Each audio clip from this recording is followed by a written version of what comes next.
black man protected a Hell's Angel from police. The next day, 300 bikers showed up at his diner. It sounds unbelievable, but it happened. A diner owner stood up for a stranger when 2 officers crossed a line. And within 24 hours, an army of bikers rode across state lines to stand up for him. This is the story of what really happened inside a small Arkansas town, and how one simple act of courage turned an ordinary man into a symbol of loyalty that nobody saw coming. Hollow Bend, Arkansas. A quiet place with a single traffic light, 1 church, and a diner called River and Grit. Most days, the loudest sound you'd hear was the clatter of plates or the hum of an old fridge behind the counter. That Thursday started no different. Marcus Hale, the owner, was cleaning tables, counting the same bills he'd been rolling over for months, and hoping the next customer would cover the week's electric. At 1:11 p.m., the bell above the door rang. A woman walked in, road-worn jacket, boots dusty from miles, hospital bracelet still around her wrist. Her name was Riley Fix Moreno, a female member of the Hells Angels. She didn't look for attention. She just asked softly, "Coffee?" "Black." But a few minutes later, another sound followed, the heavy stomp of police boots. 2 officers entered, scanning the room until their eyes locked on her jacket. They didn't ask what she'd done. They didn't ask if she needed help. They just said, "Show me your ID." Marcus stood behind the counter, watching. He'd seen that tone before, the kind that turns questions into warnings. When one officer's hand rested near his gun, Marcus's decision came without thinking. He walked out from behind the counter, stood between them, and said, "She's a customer. You're not doing this here." The room went still. The ceiling fan stopped mid-creak. Every second stretched long enough to break. Then the officers left. Door closed. Silence returned. But in towns like Hollow Bend, silence has a way of talking. By sundown, someone had painted "No Criminal Sympathizers" across Marcus's front window. By midnight, the diner went dark, power cut, phone dead. By morning, even his regulars crossed the street instead of walking through his door. He thought it was over. He thought he'd made his stand, and now he'd pay for it alone. But at dawn the next day, the road began to rumble. Engines, hundreds of them, rolling through the fog like a moving storm. 300 bikers from every direction, chrome flashing, flags waving, filling both sides of Highway 70. They didn't come for revenge. They came for respect. They came to stand in front of River and Grit, the diner that had refused to bow to fear, and the man who'd stood up for one of their own when no one else would. That's where this story truly begins. Over the next few minutes, you'll see how one moment at a counter changed a whole town, how debts were paid, loyalties tested, and how the line between justice and decency blurred in ways Hollow Bend will never forget. Because this isn't about the patch on a jacket or the badge on a chest. It's about what happens when ordinary people decide to do what's right, even when it costs them everything. So stay with me. What you're about to hear isn't gossip or rumor. It's a record of what courage sounds like when the whole world goes quiet. Before we go further, let us know in the comments where you're watching from. We'd absolutely love to hear from you. And don't forget to hit that subscribe button so you never miss any of our future videos. Every story has people who carry its weight. In Hollow Bend, 5 of them stood at the heart of what happened next. Marcus Hale, a man who never wanted attention. A widower, a line cook turned diner owner, raising his teenage nephew Jay after his sister moved 2 states away to find work. He didn't have much, just a small diner, a photo of his late wife above the register, and a promise he made to his father: keep the doors open, feed anyone who walks through. He wasn't looking for trouble. Who really escalated that moment inside River and Grit? Was it the woman with a patch on her jacket, or the man with a badge on his chest? Why did 300 bikers cross 3 state lines overnight? Was it rage or something rarer, loyalty repaid in kind? And what made Hollow Bend change its mind after years of looking away? Was it fear? Was it guilt? Or was it the first spark of decency this town had seen in decades? In this story, nobody's hands are spotless. Not the diner owner who dared to speak up, not the officers who walked through that door, and not the town that decided who was worth protecting. But in the hours that followed, every decision, every quiet act of courage or cowardice began to count. Because this isn't just about what happened inside a small-town diner. It's about what happened after, when the lights went out, when the power company claimed maintenance, when neighbors pretended not to see, and when the road answered with 300 engines and a sound that no one in Hollow Bend has forgotten since. Stay with me, because before the week was over, this town that prided itself on silence was forced to listen to the truth, to its conscience, and to the roar of loyalty that came from the very people it thought it feared most. Hollow Bend wasn't the kind of place that made headlines. It sat tucked between 2 stretches of forgotten highway, too far from Little Rock to matter, too small for anyone to bother remembering. But for Marcus Hale, this little town was all he had left. He opened the diner every morning at 6 on the dot. Same apron, same ritual, same prayer. The place was called River and Grit, a name his father chose because, as he used to say, life gives you both, flow and fight. The floors were scuffed, the booths faded, and the walls carried framed photos of better years.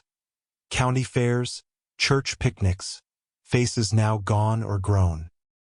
And behind the register, a photo of his father, sleeves rolled, smile wide, holding a plate of pancakes.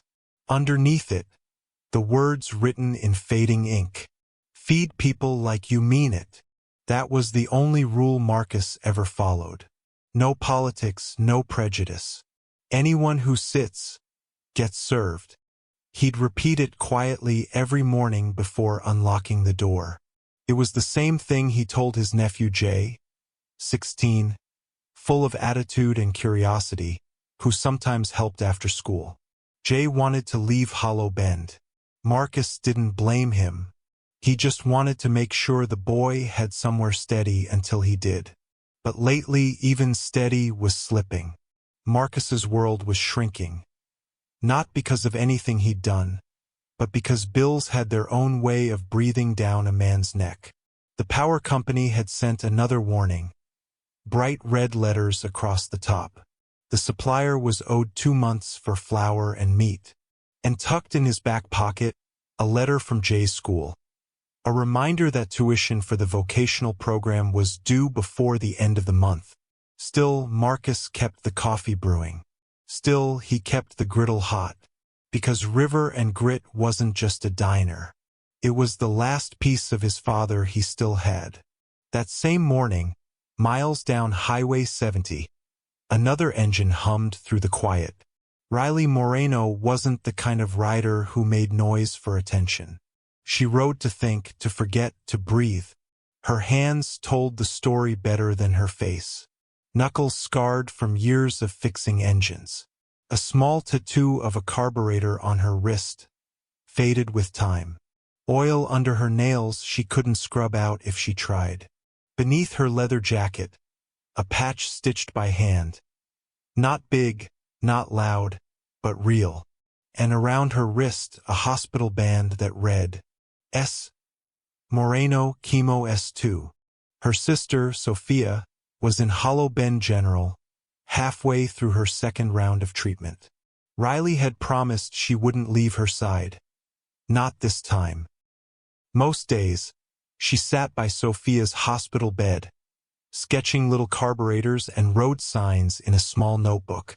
But when visiting hours ended, she'd ride the back roads until the hospital lights were nothing but a glow in the distance. And that morning she just wanted coffee.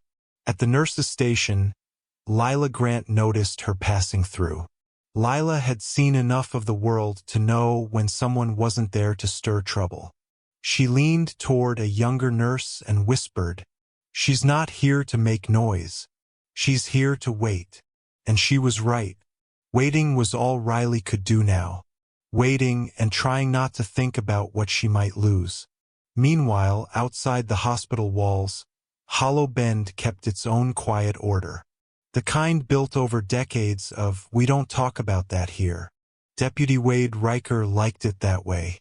He wore his authority like armor, neat uniform, mirrored sunglasses, polished badge that caught the light just right. Locals called him Steady Wade. But on the radio, other deputies had another name for him, Warning Wade. Because when Riker's voice came through, it usually meant someone's day was about to turn bad. The tape from that week's patrol logs still plays like a pattern. A black pickup pulled over for swerving. A motorcyclist told to keep moving. A man questioned for standing too long outside the hardware store. No arrests, no citations, just reminders of who held the power to stop and who didn't. Above him sat Sheriff Nolan Pike, all charm, pressed uniform, easy handshake. He'd built his reputation on order and calm, and he planned to keep it that way. When people whispered about Riker's temper, Pike smiled, nodded, and moved on to the next photo opportunity. Last month's ribbon cutting at the new courthouse was a perfect example. Cameras flashing, choir singing, Pike shaking hands with everyone but the ones who'd filed complaints. That's how Hollow Bend worked. Appearances before answers. And everyone knew it. At the church parking lot that Sunday, whispers carried between parked cars. "Did you hear?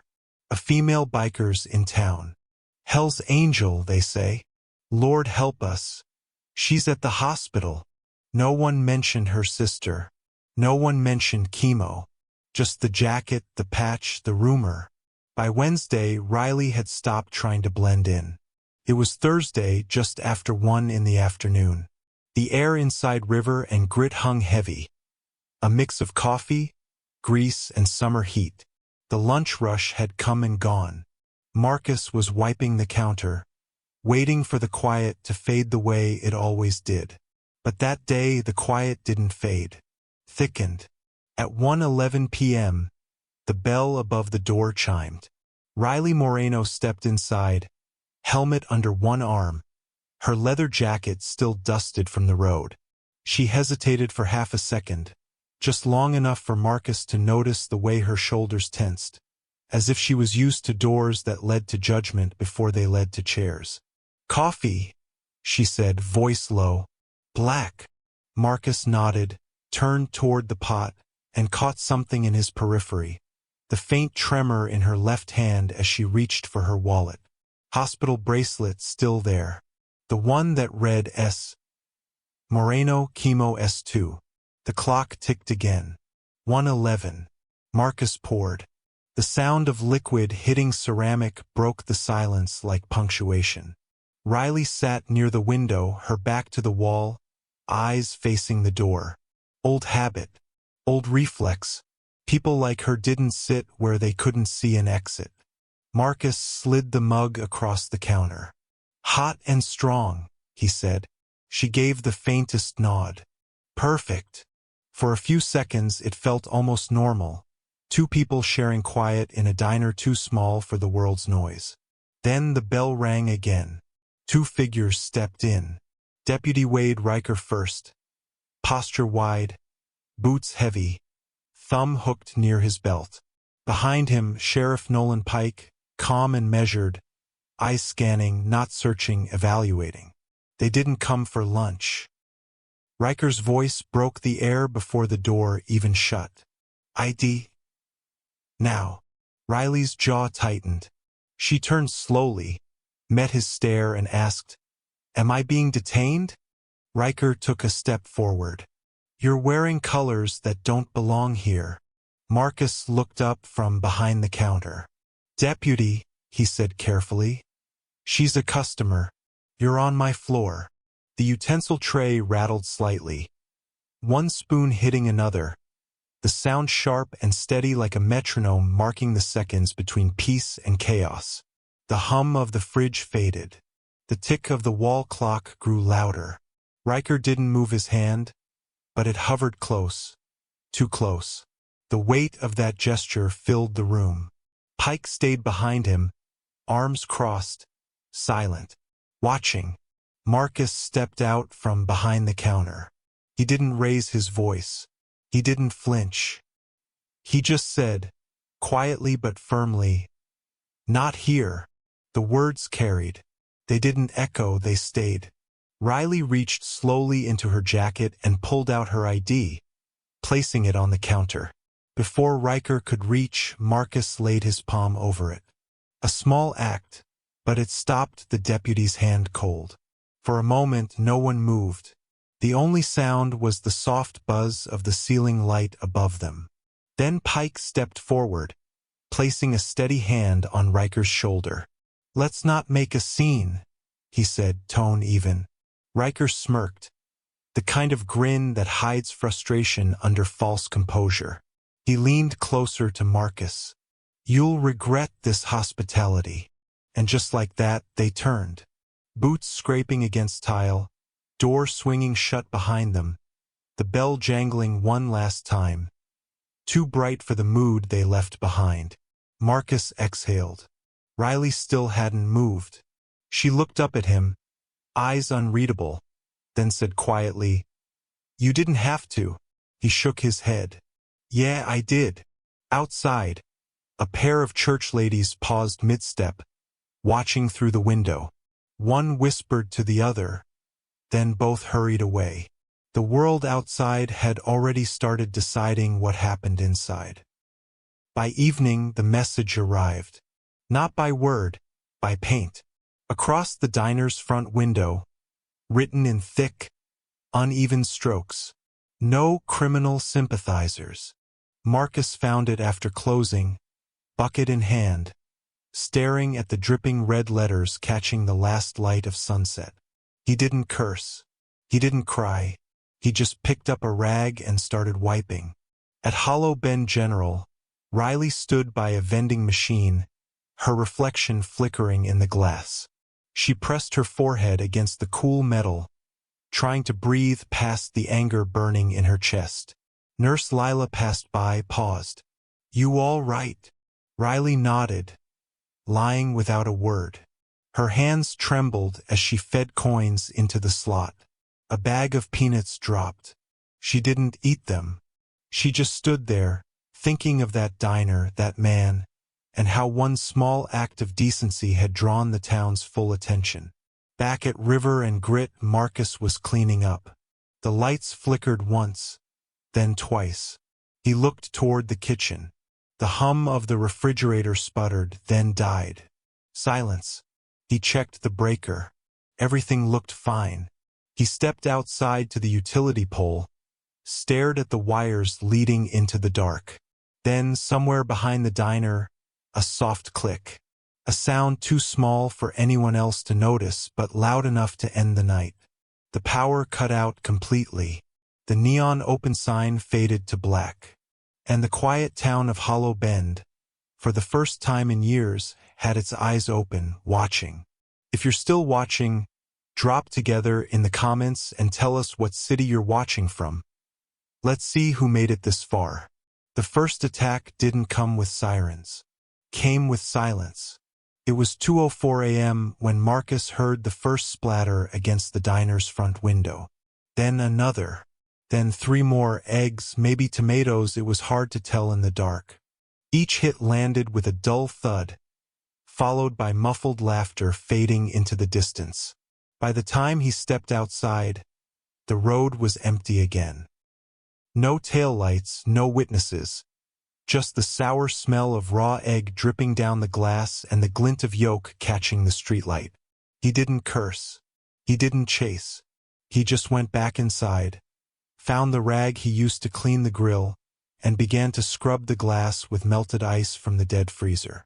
His hands shook from the cold, or maybe from exhaustion. He couldn't tell anymore. Behind him, in the doorway of the kitchen, his nephew Jay stood watching. 16 years old, barefoot, his face caught between anger and fear. "You should call the police," Jay said. Marcus kept scrubbing. "They already know." Jay didn't ask what he meant. He didn't need to. When he finally gave up on cleaning the glass, Marcus dropped into the booth nearest the window. The phone rang once, a sharp sound that cut through the stillness, then stopped. No message, no voice. A few minutes later, headlights flickered across the window. For a second, Marcus tensed, ready for more. But it was just Nurse Lila Grant's car. She stepped out quietly, left something on the step, and drove away without knocking. When he opened the door, he found a small steel thermos with a note taped to it. "You did right. Don't let them tell you otherwise." Inside was hot coffee. Strong, bitter, and steady, the kind that felt like a friend. By daylight, Marcus decided to find answers the only way he could, by himself. He started with the utility logs. According to the paperwork, his power hadn't been disconnected for non-payment. The record showed something else. A manual shutoff at the pole behind the diner, logged at 9:17 p.m., marked as local access, maintenance. But there was no work order, no technician's name, no signature. It hadn't been an accident. And the coincidences didn't stop there. His food supplier, the same company that had delivered to River and Grit for 8 years, suddenly ran out of essentials. Flour, coffee beans, oil. The driver shrugged when he showed up empty-handed. "Sorry, Mr. Hale," he said, not meeting his eyes. Orders got shifted to the new diner on Main. Across town, a new diner owner had posted a special on Facebook. "Support our officers. Show your badge. Get 50% off." The post had 200 likes in an hour. Meanwhile, Marcus's page filled with silence. Unlikes, no-shows, a few cryptic comments. "Actions have consequences. Should have stayed in your lane." That afternoon, Sheriff Nolan Pike held a press conference in front of the courthouse. He spoke calmly, hands folded, a man performing reassurance. "We're aware of the incident at River and Grit," he said. "We believe it was a misunderstanding. No charges have been filed." The local news aired 27 seconds of the clip. Behind him, Deputy Wade Riker stood half a step back, eyes hidden behind sunglasses, a smirk ghosting across his face. Off camera, someone asked whether Riker had acted improperly. Pike didn't answer. The smirk did. Then came the rumors, the kind that spread faster than facts. An anonymous online tip appeared that night. It claimed a biker chapter from Tennessee was planning retaliation against Hollow Bend law enforcement. The local blog ran it as headline news. No verification. No official source. Still, people read it. Still, fear did its work. By the next morning, most businesses had signs on their doors. "Closed for safety.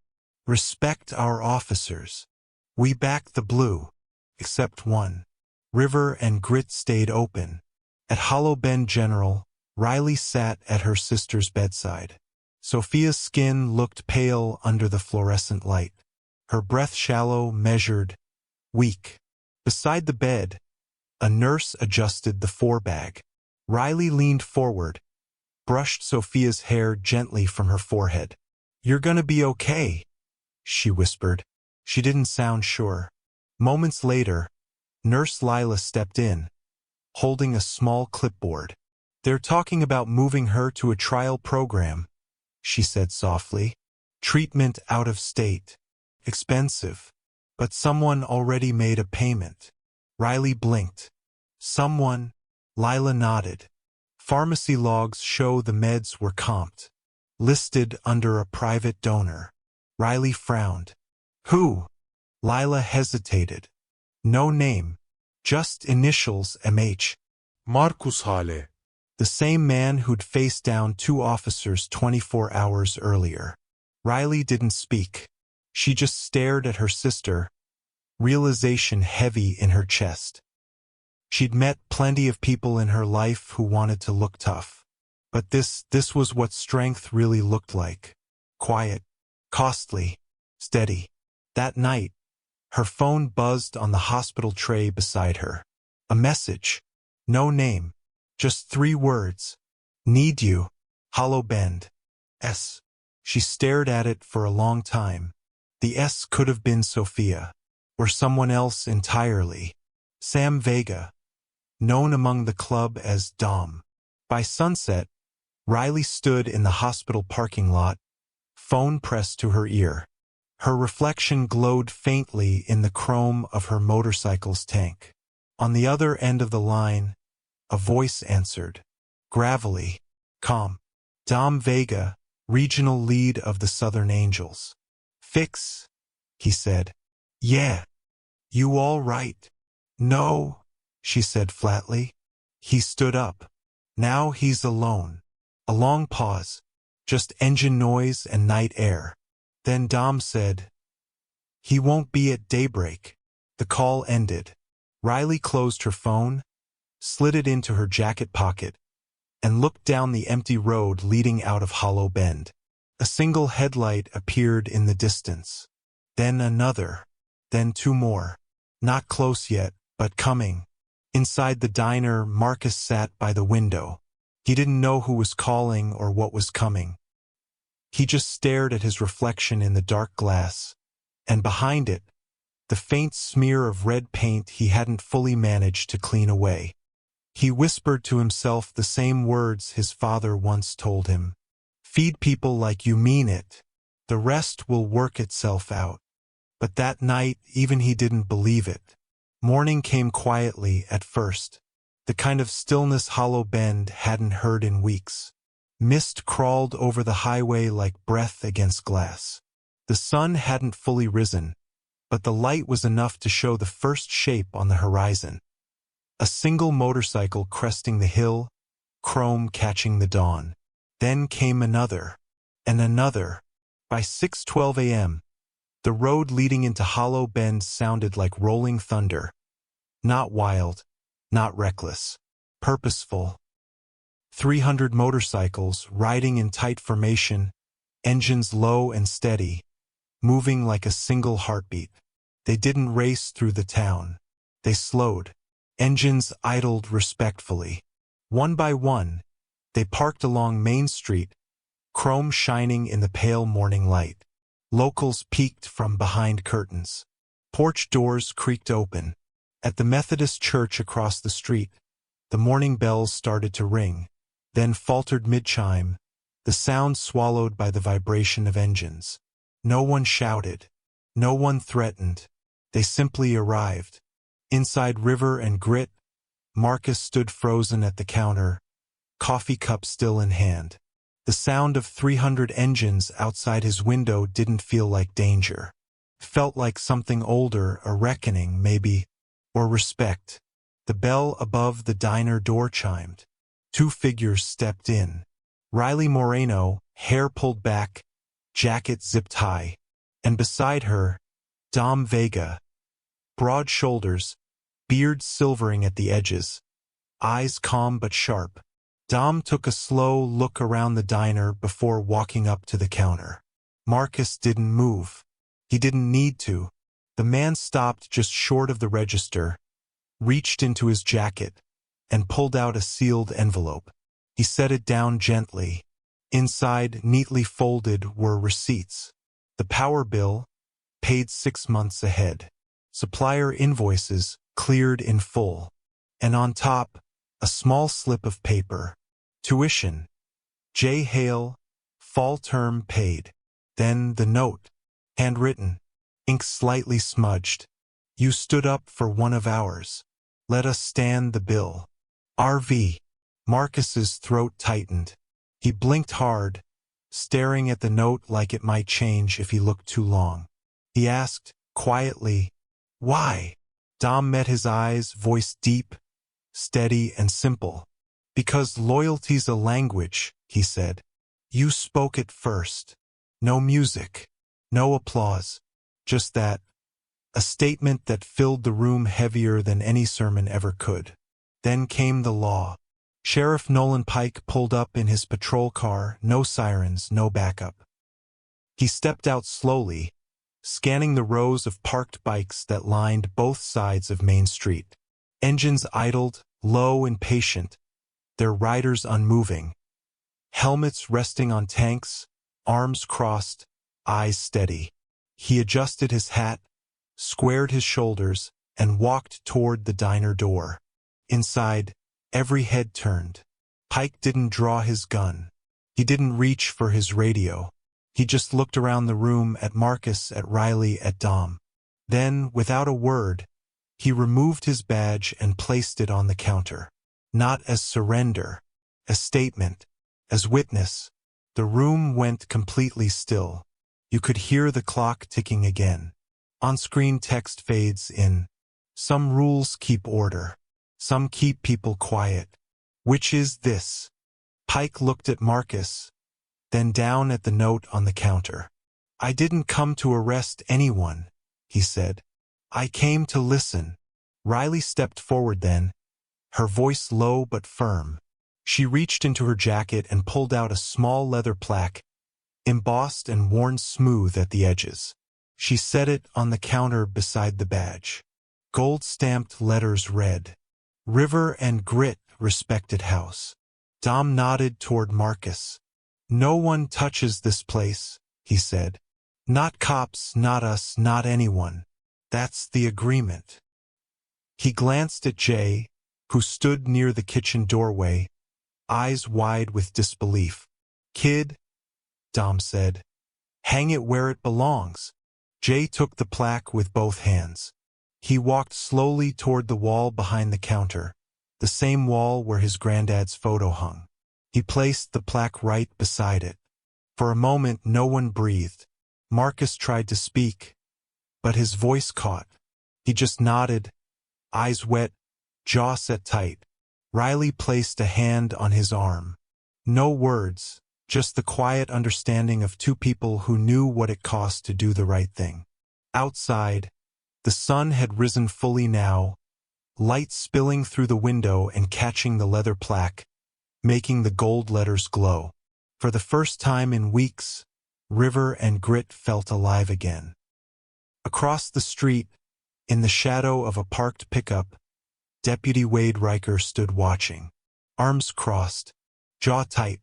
The glint of his badge reflected the sun like a warning. The radio on his shoulder crackled faintly, but he didn't answer. He just stared at the line of motorcycles, the sheriff without his badge, the man behind the counter who had changed everything. Then he turned, got into his cruiser, and drove off slowly down Main Street. The engines stayed running. The riders didn't move. And Hollow Bend, for the first time, was quiet, but not in fear. In respect. For a few days, Hollow Bend felt like a town learning how to breathe again. The bikes left one by one, engines fading into the hills until the streets were quiet once more. The diner reopened its doors.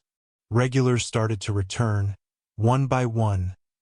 Cautious, polite, pretending they hadn't once turned their backs. But peace never stays simple. Not here. At 7:43 a.m., an anonymous email landed in the county inbox. The message was short. Marcus Hale staged the power cut to get sympathy. No name, no evidence, just accusation. By noon, the rumor had legs. People in the post office whispered. The local blog hinted at possible manipulation. And once again, silence wrapped itself around River and Grit like fog. Marcus didn't fight back. He'd done that already. He just kept serving breakfast. But Nurse Lila Grant wasn't built to let lies sit quietly. That evening, she drove to the sheriff's office and laid out her evidence, one sheet at a time. First, a utility log pulled from county records. The timestamp showed a manual shutoff at Marcus's meter logged at 9:17 p.m., marked Maintenance, No Notice. Second, a body cam file from a deputy's unrelated call that same night. In the background of the footage, a county maintenance truck could be seen parked near the diner's back fence. Engine idling, lights off. The inference was clear. Someone had sent that truck. But not for repairs. And not by accident. Lila didn't accuse anyone directly. She just left the files on Pike's desk, looked him in the eye and said, "Sometimes the truth doesn't need to shout." Later that evening, Sheriff Pike called Deputy Riker into his office. "No cameras. No press. No audience. We don't hear the words.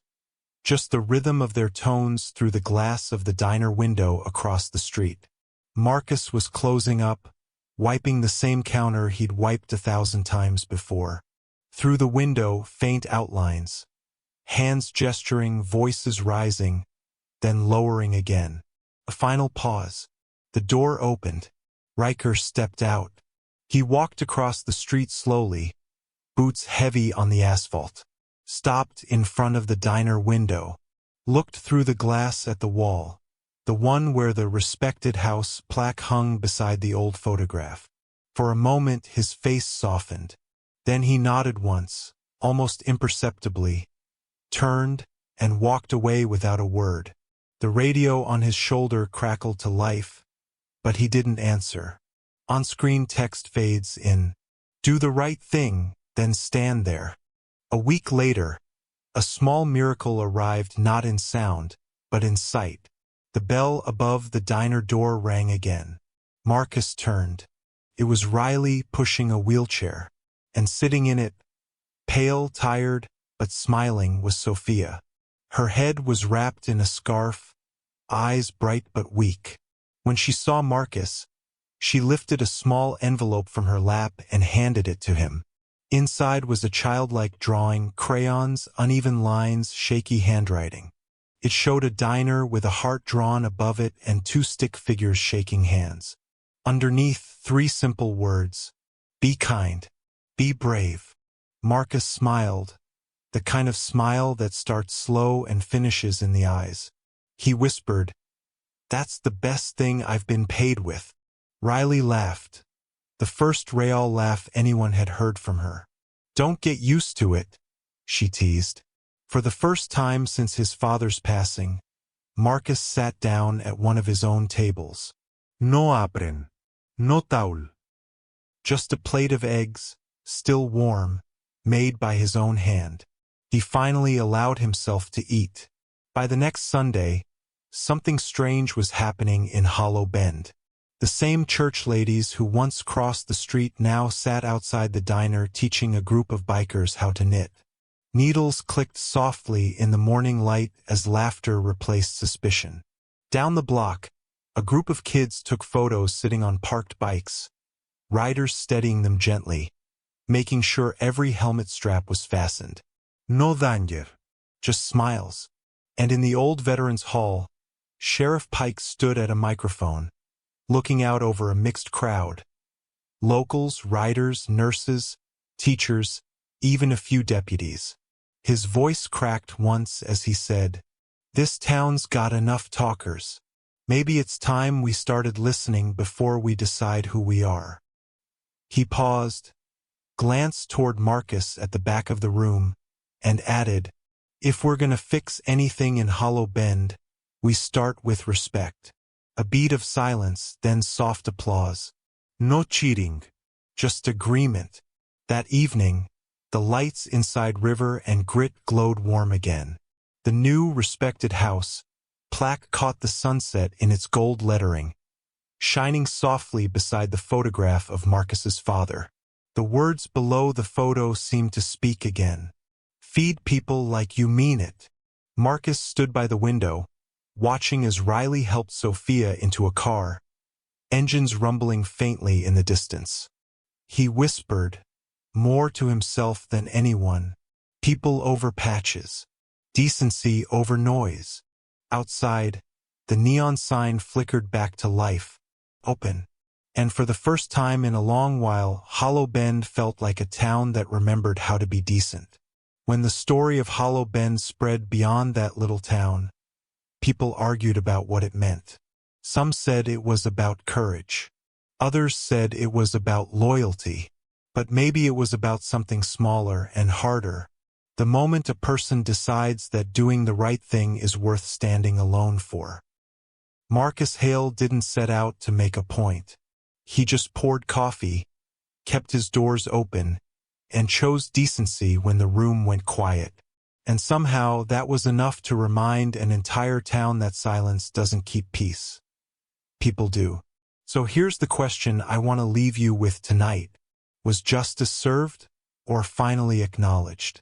Which moment changed Hollow Bend for you? The coffee sliding across the counter? The hand hovering near the holster? Or the plaque shining softly on the diner wall? Tell us in the comments below. We're reading every single one. If the story moved you, share it with someone who still believes courage can be quiet. Because sometimes the biggest stands don't come with shouting. They come with stillness. And if you'd like more stories that honor dignity, truth, and second chances, subscribe. It's the easiest way to keep this kind of storytelling alive. And if you thought loyalty sounded loud here, wait until you hear about the key that reappeared in evidence 10 years later. That one will change the way you think about closure forever. Before you go, ask yourself this. If you were in that diner, what would you have done? Because stories like this aren't just about who we were. They're about who we still have the chance to be. Because sometimes, all it takes to change the world is one cup of coffee, served with courage.